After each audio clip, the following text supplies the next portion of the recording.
Germanium is a naturally occurring element, but it has very interesting optical properties.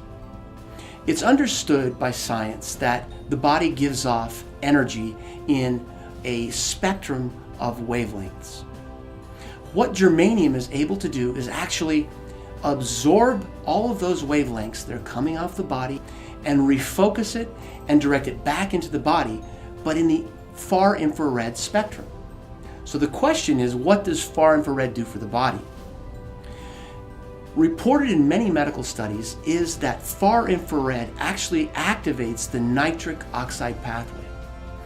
The nitric oxide pathway has many beneficial effects to the body, but chief among them is that it causes dilatation of the vessels, allowing for propagation of more blood, more oxygen to every cell in the body, and then it also helps the transport of all the metabolic wastes from cells out of the body.